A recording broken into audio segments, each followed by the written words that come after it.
Hi, Right. Hey, how are you doing? I'm good, and you? Good. Just checking before we begin. Can everybody hear us? Anyone? You can hear me, right, Zach? I can. And I can hear you. So maybe we just get started. All right. All right. So everybody, welcome to segment 17 of Who I Am by the Ice Academy of Montreal. I'm Lila, and today I'm hosting Zachary Lagha. So welcome, Zach. Hey. Hi. All right. So everybody, before we begin, I have to say that we have a few surprises in today's live stream. So make sure that you stay tuned the whole time because you will get quite a few surprises that you don't want to miss. So I think the first thing we need to start with, Zach, is the fact that you are a very talented piano player. And a lot of people have a lot of questions about this. So why don't we start from the beginning? What age were you when you started playing the piano? I think I started at the age of 4. My mom made me start, and I started in a high school. Like I was like no, like I started like with my mom, and then like around like when I was in elementary school. So there was this teacher that was in like high school, and I used to go like once a week to see her. Uh-huh. And then around like 12, I switched and I went to McGill, the Conservatory of McGill, and Oh, this I started to work with my piano teacher. and Like you still work with her? yeah, Okay, and is it something that you always love to do right from the beginning? no, no, like Okay. when you're young, like to stay practicing like for an hour when like it's not a young guy, like a young guy doesn't like to do this a lot, like he Mm-hmm. go out, wants to play, wants to move around. So it was long, but like you start and you can only stay like 15 minutes, and Yeah. year after 30, the year after an hour, and then like when I'm really like focused, like when I have like competitions or concert, like then you can stay like my like 3 hours in a row. But then Practicing. yeah, Wow. but then you have to take a break because if not, you're just your brain start to be like Yeah. I'm sure it's a lot of concentration and also a different kind of concentration than when you're on the ice. yeah, it is really different. It's first of all, for me, it's like I'm a lot more nervous when I play the piano. Really? A Oh, lot that's more. so interesting. Why do Uh, you think that is? well, like I don't know, like in skating, when somebody do bad or something, it's kind of part of the game. Like That's everybody true. time, you Mm-hmm. fall, okay, it happens. But in Mm-hmm. piano, like if you forget your text, like your score, nobody forget that. You know what I mean? And Yeah. this is something that get me extremely nervous. I'm not supposed to because I'm not supposed to look at this. I'm not. This is not supposed to disturb me. I should be focused only like on the music that I'm doing. Yeah. But definitely, maybe because I'm less in my comfort zone. Maybe I'm more agile on like skating than I am on piano. Hmm. So like when I play piano, in my case, it's more like like the road where the trains goes. Yep. I feel The like train that. tracks. Yes, because then if I go away from this train track, then I'm completely lost and freeze, and then it's like, oh, like what do I do? And this is like catastrophe. Wow. Okay, so our friend Adrian is watching right now. Hello, Adrian. And he Hey. was wondering how many times do you run the pieces that you perform on the piano compared to run throughs on the ice? How do they Oh, compare? yeah, it's really different. You don't do it a lot. Oh. You don't do it a lot because it's like it's like something that you consume. Understand? So like Mm-hmm. for example, like you work on your piano piece and you work like on the technique and everything, and so you do it slowly, right? Because this is how like you work the little muscles on your fingers, and this is how like it gets more and more precise. And if you do it fast, like it, let's say I would play fast for 5 times slow. Understand? Yep. Like at the regular tempo, I have to play 5 times slowly before, because then it consumes the fingers. The fingers, when they run fast, So when like you do run throughs and everything, if you always do like this, like run through like the complete piece, your Hmm. fingers forget how to really work in the stand, and then they start to be sloppy and everything. So Wow. I I guess it depends for everybody. So like if I work 4 hours per day, maybe that at the end of every day I could do one time completely, check right. Oh, But if I work like an hour or two, I'm not gonna do it fast. You can do it just right. to, if like your work is like work like the work that you're doing is like effective. But if no, like if it's like yeah no if it's how can I say this?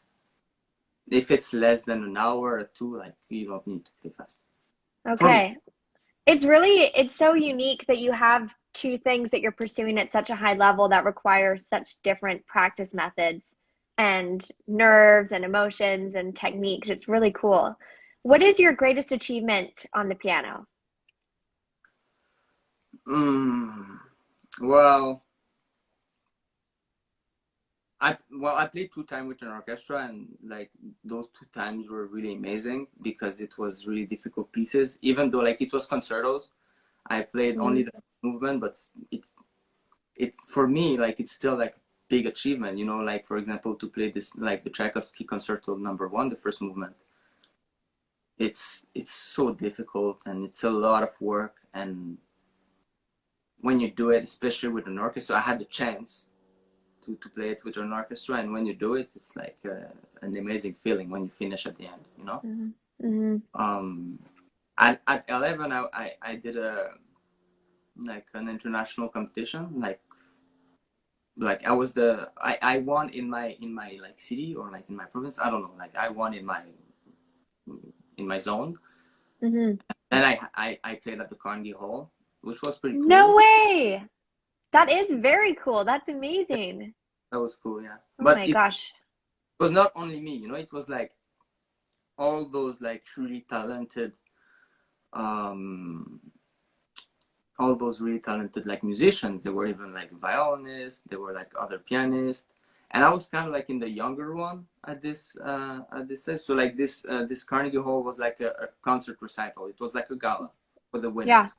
Um, Okay. So celebration more, but yeah, still high pressure, I'm sure. like competition was done, and then that was like the gala, like an incredible privilege to play. That I'm sure that's a dream come true as a musician. Yeah, It's something you hear about whether or not you're a musician. The Carnegie Hall just seems like the ultimate achievement. yes, it is. Very exciting. So, do you prefer to skate to classical music considering you are a pianist? Uh, Not necessarily. The problem with being a pianist is that you're extremely more picky. So Mm-hmm. I give a lot of work to my coaches because like a lot of time they tell me like, okay, like I think you'd be good on this, and I'm like, nah, it's like it sounds too kitten, or you can do this. Oh, it's really like I don't know, it sounds too strong, you know, like I'm really like this. And uh so yeah, I get really picky, and I'm sure that the coach hate this, but I mean, what do you want? It's me. Yeah, it's part of who you are. And what Yeah, is one piece of music that you love to play on the piano, but you would never skate to?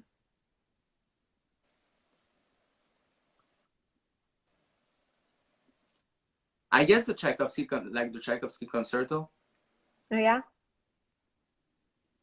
Yeah, I mean, don't get me wrong, like people who want to skate on this, like go for it, like it's really nice. But like I just don't see myself dancing on this music, even though it's incredible music. It's like wow. I don't know. I guess yes. I think it will be Tchaikovsky concerto. Okay. And do you play any other instruments? No, I played the flute a little bit when I was like young at the school. But Oh.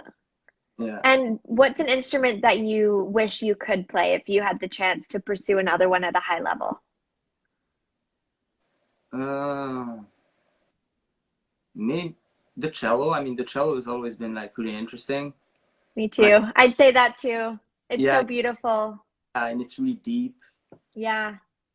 And Yeah, I prefer cello to violin yeah, well, generally. violin, I feel like it's like if like to like it, it has to sound really really good. You know what I mean? Mm-hmm. Yep. This, if I listen to like to violin like concert, like the violins has to be really good. And Right. practice, it's like it's apparently not really nice for the ears, because like, there's That's a what lot of I've heard. yes and everything. Cello is, Yeah. And would you ever compose original music for you and Marjo to skate to? I don't know. I don't have honestly like I don't think that I have this kind of creativity inside me. You know, there's different kind of creativity. Like there's the dance one, there's the music one, there's like painting one, understand? Mm-hmm. And those are kind of like intelligence. You know what I mean? Yep. And this intelligence for the piano, maybe I have it, but right now I don't think that I have it. I can't think about like melodies that just pops in my head and everything. I can't. Mm. But I love to play, and I love to share the emotions that like the composer was trying to explain, and this is what I really like about Mm. playing the piano. But somebody in your house could compose a piece of music for you, which is your mother. So tell us a bit about her musical background and the recent education that she's done. Um, well, my mom was really, really, really talented. Okay, she was really talented, and when she was young, she didn't work as much as like uh, she should have worked until the age of like 15, I think. Okay. Um, but when she started to work, she was really good. She was back then she was still in Algeria, and it was at the time when like the Russians were in Algeria, so there was this Russian school that my mom was in, and she always tell me like how amazing her teacher were for her, like they were almost like second parents, and she had the opportunity to go to Moscow and to go to the Conservatory of Moscow, her and her sister, my aunt. Oh, wow. Fortunately, like she couldn't, like she was accepted, but like it's complicated, like at that time, like being a pianist, it's not something that you could really live on, you know what I mean? Mm-hmm. So she stayed at university. She stopped for like 10 years maybe, and then when she came back in Canada, she realized that she didn't finish her job as a musician. She could do so much more things. And then she went to the University of Concordia, and Mm-hmm. she made a bunch of music friends then. So that was really cool for her. And like I think she did masters in piano. I think it was masters. I'm not sure, but like that's what she did. Mm. And she still improved a lot, and she's still learning a lot, and she really liked it. She really liked it. She always said like that she was supposed to do this, not like her actual work. What does she do? What's her actual work? um she's an informatic engineer. Like Okay. she likes what she's doing, like she's got a really good career, and like she's really successful at what she does, but music in my opinion was really more like her life, Mm. more than And mathematics. right. Yeah, well, they're very different. Yeah. And is she quite hard on you with your piano playing? Is she a critic? Yes. I'm Yes. kidding, which is good. I think it's really good. I wouldn't be where I am now without her. She always Oh, like she learned she made me learn how to be critic toward myself, understand how to be picky with my problems, because she is really picky with hers. um and yeah, she never hesitates, like if she hear me like doing something wrong on the piano or something, she doesn't hesitate to tell me like what I okay. need to. Of course it's Well, difficult, like she's my mom. You know, when you get information from your parents, it's never the same things as getting information from actual coaches. You know what I mean? Yes. Yeah. Sometimes it's like difficult, but like I cannot say that I'd be where I am now if like she wasn't there. 100. It's that honesty. It's a different level of honesty Yeah. that only family can give you, right? Yeah. Yeah. And so speaking of family, you have a sister, Yes. and I'm wondering what your favorite memory is with your sister from your childhood. Um. Uh, I don't know. I have one that popped in my head now. It's like she really liked to make me like really scared. Like when we're like how can I say that? We're like ticklish. You understand? Like we're like Yeah, going. yeah. Oh my gosh, yes. And she would stop moving with eyes open, and I'd be like, what's going on? And she wouldn't move, and I'd just start crying and everything. That's And awful. it's pretty awful. Why is that your favorite memory? No, that's not my favorite memory, but it's the first one that popped in my head right now. Um, yeah, that Fair was. enough. We had a lot of fun. I'm sure that this is an amazing memory for her. Yeah, I'm sure. Just to And scare you. she did a lot of time, and I fell every time for it. Anyway, Yeah. but Well, so that's definitely something. And I'm wondering, I want to hear a little more about your family's cultural heritage and what traditions you incorporate into your household here in Canada. okay. Well, my parents are both from Algeria. All my family, actually, all my family is from Algeria. A lot of them are still there, and a lot of them came back to came to Canada. It's like basically those three countries. My family is in France, Algeria, and Canada. It's like Okay. that's and um and yeah, like to be honest, uh, like beside cooking, like cooking like the cakes and like the typical like Algerian dish, like Algerian meals and everything. We don't have like that much tradition. Yeah, Just yummy food. except food. Yeah, Yeah. Well, like that's important. it That's is. something everyone loves. Yeah. And I know that you are actually quite enjoying your quarantine experience and really productive, making the most out of it. So I want you to tell everyone a little bit about the routine that you've made for yourself. Yeah, well, like honestly, like the routine, like I started creating like a routine more like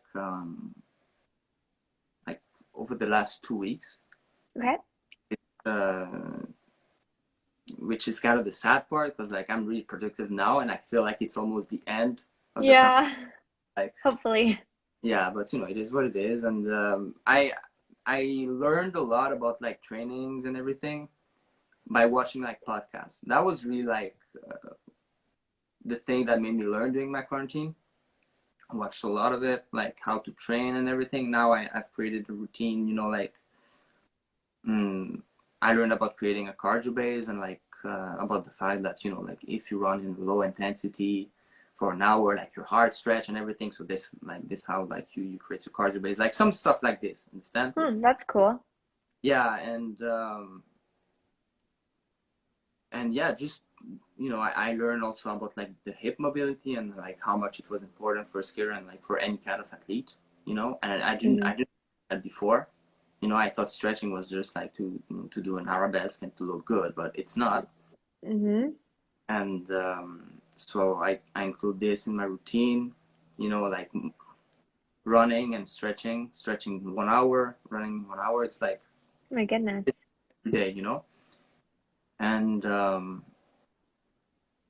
basically I'm trying to have a lot of lesson per day but not really long, understand? Yeah. Like if you go like the maximum of your capacities every day, then like you're gonna take like 1 day off after, and then like this day like you won't work as well, Hmm. better to do like less every day. This is also what I learned, I'm more the kind of guy like who, like, for example, I don't work for like I don't know, 2 weeks and then I start back. and I go super hard the first day because like that's how I thought I was supposed to like to do, stretching like super hard with like weights on my knees and everything, and then I get injured. Whoa. Yeah, that Yeah, sounds intense. Jeez. I did this at the beginning of the quarantine. I was like, okay, like, and I even text Marjorie. I said like, you know what? In 2 weeks, I'm having my splits. I don't care. I'm having them. And then I just like every night, like do like for example the butterfly position and put weights on my knees and just like wait there and try to push, you know. And I just realized that I was the way. Gentle. So yeah, I just realized that was not the way to do it, and like now I have to do less every day, and like it's really slow, but you know that's how you're gonna get the result, you know, by being like Yeah. distant and everything. So Yeah. So how close are you to the splits now? I stopped trying to do the splits. Okay. That was a project for the beginning. Yes, until I injured my hip a little bit, and this is when I understood that this was like not the right way to do it. Understood. Okay. So maybe just take a break with that for now. Yeah. So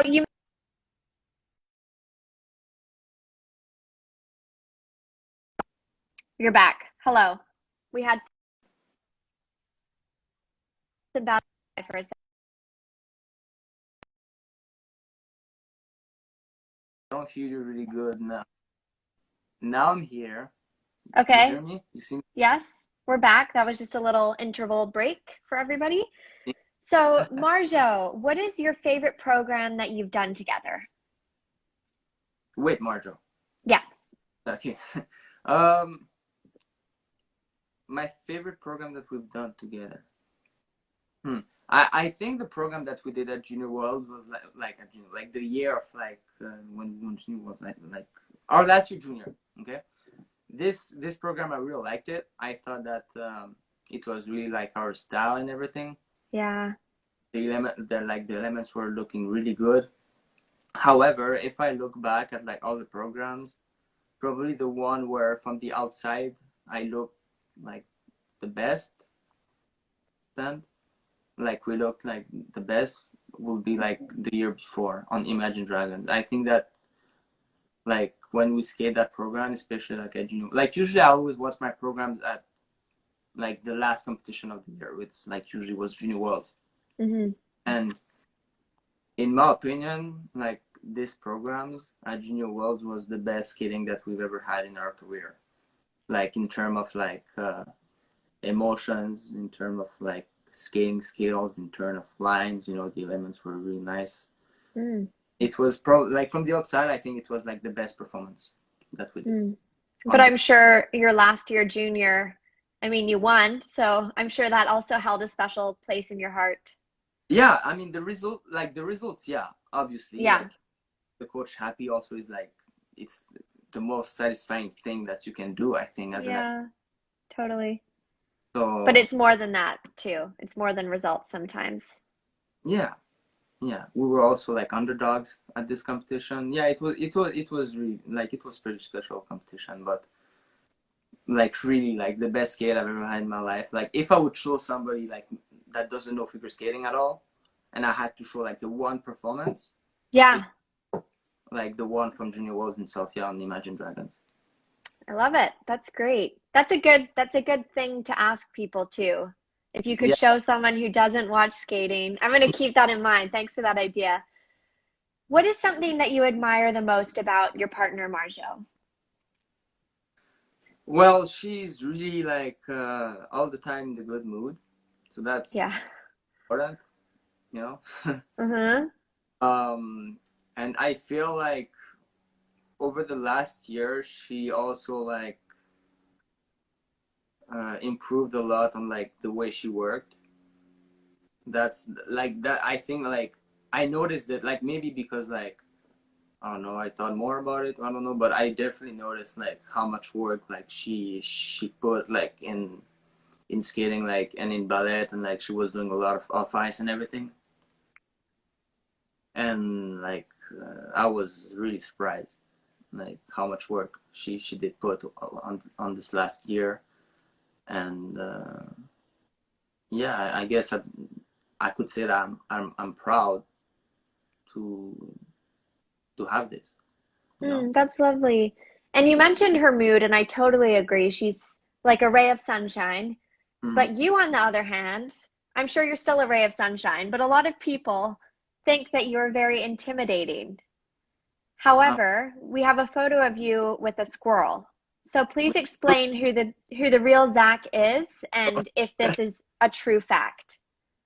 yeah, I mean, if a squirrel is not scared of me, I mean, nobody I think should be scared of me. You know what I mean? Like, um, no, it's only because most of people that don't know me, they see me only on the competition day, Mm-hmm. and I on the competition day I can't be like I can maybe I can, but like right now I cannot be like open to everything that's going around me. Like it's like I have a job to do, Mm-hmm. and you know me. I mean I'm a nervous guy. I'm a really stressed dude, and like on competitions it's just like I I don't feel really good, you know. Hmm. It doesn't show, by the way. You're saying I know you, but I wouldn't guess that you were a nervous guy. Yeah, like not even Yeah. when I look like all serious and everything. Well, there's serious and then there's nervous. Well, like I'm serious because I'm really nervous. Okay. I did That, not know that. yeah, and yeah, so this is like honestly like the competition day are are not good days. I hate those days because you're nervous, going on in the ice. You don't know, like you might make a fool of yourself. You know, you might humiliate yourself maybe, or you might do something really cool. You know, Mm-hmm. but it's like, and you know, the more you work, the more like losing is gonna affect you, and the most like you're gonna Yeah. get about it. You know. Mm-hmm.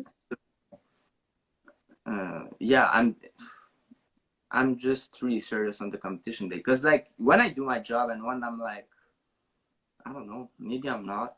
Like, if I look at myself at four continents, like when I did my job after, like on the Kiss and Granite, I was pretty like I was pretty You happy. I can was smile. yeah. so so yeah, Okay. just because I'm really nervous or I'm really focused because even in practice sometimes I'm kind of like this, Mm-hmm. but when I'm like really focused and when I need to do something and when like there's a job I didn't do and I really need to do, then I'm just gonna close everything and you know I just need to do my job. Okay. So everyone watching, if you were confused, Zach is approachable. He can smile. So don't be afraid. Yeah, I Just don't. clearing that up. Okay, so now we have a surprise for everybody. And you know what it is? Zach is going to perform a little bit on the piano right now. So everybody get ready. Are you ready, Zach? I have to, right? Yeah, Now this that, is a live stream, so there's no backing out. Let's see this. all right. Very exciting. Mm-hmm. I hope the iPad's not gonna fall. I That's a don't good think angle there. that's good. Yep. You see me all right? Yep. Yeah. Let's Yeah. do this. All right. So I'm gonna play a Russian piece that is in honor of the city of Saint Petersburg.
Oh my gosh, I'm sad I'm the only person that can applaud right now, but I'm sure everyone watching, that was incredible. Thank you. I have goosebumps. And that run, oh my gosh, Thank amazing. Wow. So how long have you been doing that piece for? I did it, I think, for a year, I think. Yeah. Wow, see, Marky, International Arts has goosebumps too. That was amazing. Oh my Thanks. gosh. You need to do more videos on Instagram because, Yeah, yeah, maybe. I thought about it, but I don't know. Should I you, do it? well, I can say yes. Everyone listening, feel free to express your opinion. Mm. Okay, so clearly you're very good at the piano and you're also very good at ice skating. So what do you see for yourself in the future with these two talents that you have? Well, I've always wanted to be like a skating coach. Okay, like at the end of my career, this is what I want to do, and I think that this is what I will do. However, there's like the music part. I think I need to do something about it too. You know. Hmm.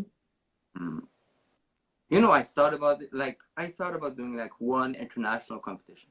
Understand? But like like those international competition, like it's so hard because everybody's so good. Hmm. Understand? They're really precise and like it, that's what they did all their lives. So if I do something like this, I'm gonna have to like play like 6 hours per day for at least 4 years before I can have the guts to go play in an international competition. Hmm. However, I now like my plan for the music is just like to go to university. um, I'd like to go to McGill because it's in Montreal and it's a really successful university Hmm. on music too. And maybe a doctorate. I don't know. It will be really difficult to get a doctorate and like to also like train, you know. But this is Hmm. like, my dream is to play like this. That's my dream, like to play like the complete seasons of Tchaikovsky on my doctorate like exam. This is my dream for like. If I do this, it's like wow. Yeah. Wow. So I say follow your dream because that sounds, now that you've said it, we're holding you accountable. Yes. And I say go for it. That sounds like an amazing dream to have. That's amazing. Wow. So I have my coffee. I think you need to have something to energize you. So do you want to go get your weird drink and show everyone? Yeah, I can do this Do you one. have it? Yeah, I So have it. explain the situation, Zach, I because will I was confused. I will explain everything. Okay. After this, Hmm. everybody's gonna become professional at this. All right. Okay. So tell me if you can see me good. But the thing is that I don't think that you can see all. Can you see? Yeah, I can see. Yes. Yeah, but I can see the drink, but not you. okay. You know what? I'll go like this, and I'm gonna show you everything. Okay. Okay. So I prepared the water. It's already hot. It's in the thermos. Understand? Wow. Okay. By the way, everybody, this is yerba mate. Okay. It's like a South American kind of like a tea, which gives a lot of energy and which is like really have a lot of benefits for the health. Okay. Like vitamin C, I think there's like antioxidants, vitamins, C, and like there's like a lot of minerals. So yeah, so you need the hot water. Mm-hmm. I need a whole glass of cold water actually, which I'm gonna fill right now. This is like a YouTube tutorial. I love it. And maybe I'm missing something like for the people who really knows like how we do this, but like I do it the best I can. All right, I'm so sure you're the main professional on this live stream. yeah, so I have here two calbas. Like those are the calbas. This is where you drink. So this one is more. I usually take this one on trips because inside it's like ceramic. Yeah. So like I can put it wherever I want. This one is like it's an actual real calba. So like it's like a fruit that like we make dry and then like Okay, like we make a hole, and then there's the food. The Mm-hmm. problem is that if you leave it like this, the humidity is gonna not move, and then there's gonna be moisture in it. So you all the time need to put it Right. this way. Understand? Okay. Got it. And this is the straw, and in this straw there's like holes in it. Understand? So you don't drink the leaves. That's nice. Yeah. No one wants to drink the leaves. So, and this is the mate that I'm going to use today. I don't know if I should show the brand because I'm not sure Not of it. sponsored. Maybe one day, I hope, if they watch this video. Yeah, that'd be very cool. Yeah. So, okay, I'm going to use this one because it's going to be easier to show you. So basically, you put the mate inside. And it's not that easy because you cannot only put the mate and then put hot water. It's not how it works.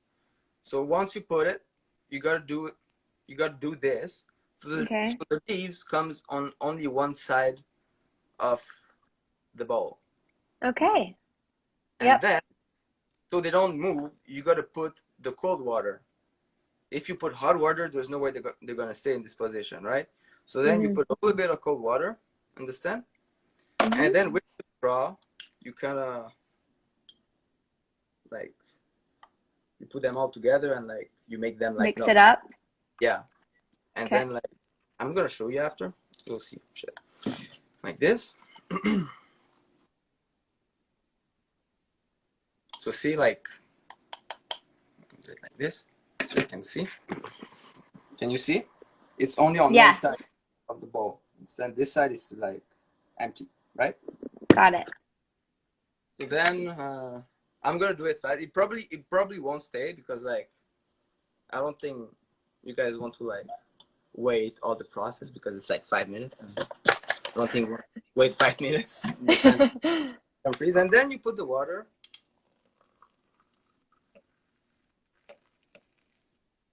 And then yeah, it's a bit messy, but like then you put it and then you can enjoy. Wow. Thank you for showing us.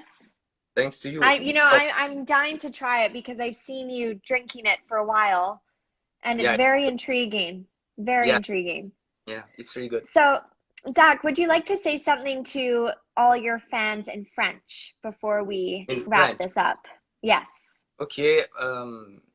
Bon, ben pour tout le monde qui parle français, qui sont là, merci beaucoup d'être venus. Et puis, j'espère que vous passez une bonne quarantaine. Essayez d'apprendre et de travailler et de vous améliorer durant cette quarantaine. Faut pas le voir comme quelque chose, comme une punition. Il faut le voir comme une opportunité qu'on peut faire pour travailler sur soi-même, pour travailler sur nos faiblesses. Ça peut être l'école, ça peut être toutes les autres passions qu'on a dans la vie. Et donc, voilà. Merci pour tout votre support. Et puis, j'espère vous rencontrer un jour. Merci. Lovely. And we just have one more announcement, something Yes. very exciting. So on Tuesday, we are excited to talk to one of the head coaches and founders of the Ice Academy of Montreal, the beautiful Marie-France Dubray. And yesterday, she was awarded Choreographer of the Year by the PSA and US Figure Skating, which is so incredible. And I'm so happy for her. We absolutely adore her. So make sure to tune in on Tuesday at 3 p.m. Everybody watching, spread the word. It's going to be a fantastic conversation. And Zach, thank you for your time today. It was great chatting with you. And let's do a cheers to finish. Ready? Yes. Chin chin. Cheers. Bye, everyone. Bye bye. Bye.